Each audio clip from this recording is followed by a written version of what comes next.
Hello everybody and welcome back to another journal with me. So today I'm going to be working in my latest tiny journal, and I actually did a video on how I made this, so I'll leave this link down in the corner and in the description below so you can see. But I'm just going to be working on the first few pages. I'm actually getting some coffee and I'm just going to be dyeing my papers, and I also did a video on this. This is the easiest way to dye your papers if you want a vintage look. You can just save your coffee and use that with a brush, and it's super easy. It dries super fast, but I used my dryer to just dry it up really quick, but it tends to dry up like super fast even without that. So I'm just gonna go in with some glue. I'm gonna be using my parchment paper that I did some jelly prints on. I just put these pieces of paper underneath the pages so I don't have to glue the other pages, but I'm just gonna be going in with this really pretty jelly print that I did on the parchment paper and just gluing it over. I like to put glue onto the actual paper. This paper is actually super thin, so if you just put glue over the paper, it'll seep through.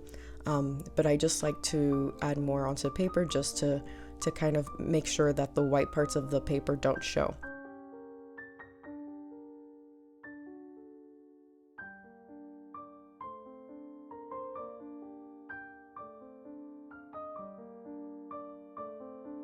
And these are just some extra pieces of scraps that I had laying around.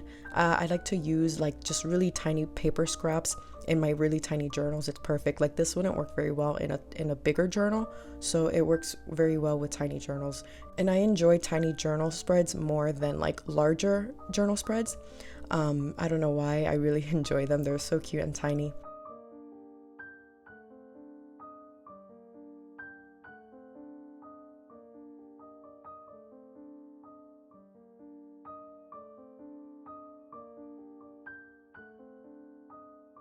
And I'm going to be getting more of my jelly prints on my parchment paper, and I wanted to add some black dots. I really love dots. It's one of my favorite things to add to my journal spreads. And again, I'm going to be putting some glue on the paper and then applying the jelly print and then just putting some more glue on top of it.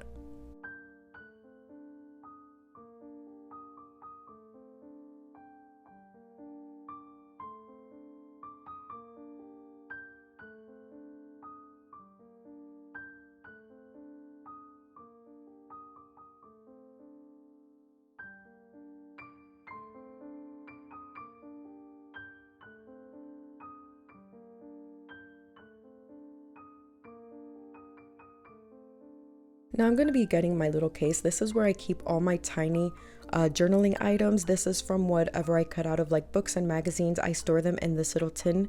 It's super cute. I love this little thing. So this is where I keep all the tiny items that I use for like my tiny journaling. So I'm just going to be picking out a few things that I like. I chose some birds, some butterflies, some flowers. So I'm just going to go through them and see which one I want to add to my journal spread. I'm trying to see which focal point I like best. And these didn't really work out that well. I feel like they were just too small for the page. I wish I had bigger pieces, so I'm going to be going back into my magazines later on and my book and just try to find other pieces that are slightly larger. But I was just going through these pieces, seeing which ones I wanted. This little bird is super cute, but I decided to just go with the blue butterfly, and I got my other jelly print that I used to clean my brushes off and my briar roller, and I saw this piece that had like the same kind of bluish tint that the butterfly had, so I'm just gonna add that onto the journal spread. And you can see it has like some teal blue, it has some black dots, and it has a little bit of gold.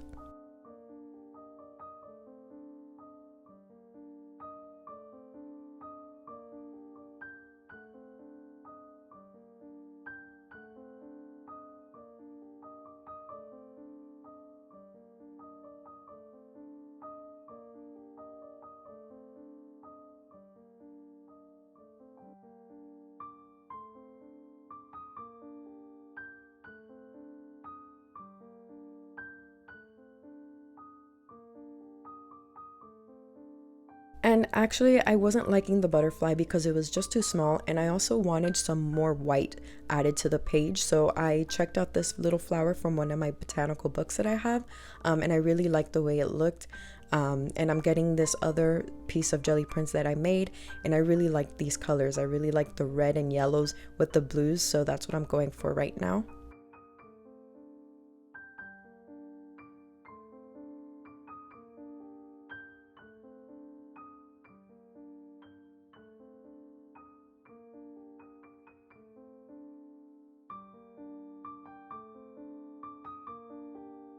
And again, I'm getting my tweezers, and I like to do this to make sure that the book actually closes, because if I don't do this, it kind of stays all like lumpy, and this is a really tiny journal. So this little tiny journal is going to be very thick once I finish with it. So I kind of do this to help it kind of break the pieces apart so that the book can close a bit better.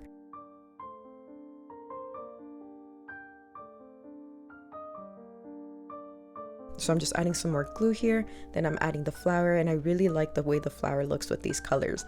I really love the reds with the blues and the yellows. I love those colors. Those are one of my favorite color combinations.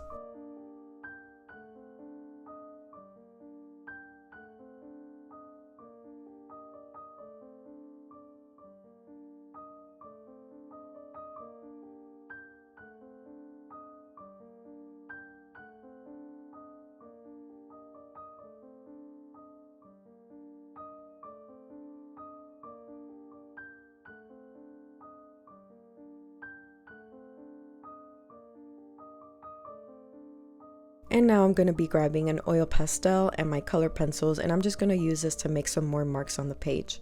I just like to grab my color pencil and kind of go over it very loosely, maybe do some little squiggles, maybe some calligraphy markings, but I just do this very loosely. And now I'm going to grab my oil pastel and add some more dots onto the page.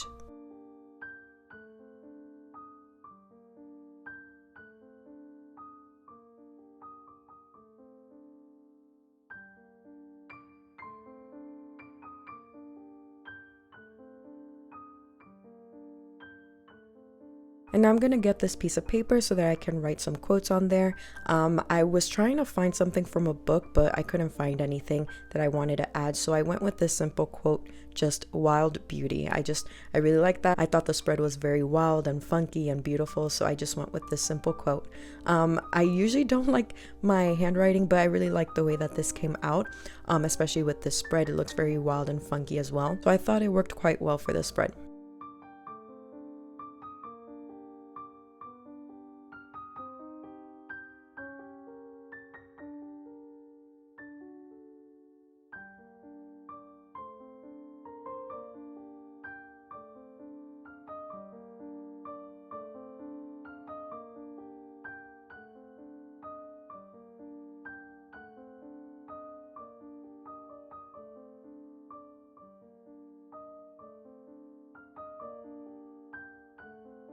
So this is what the journal spread came out like, and this has to be one of my favorite mini art spreads that I ever made.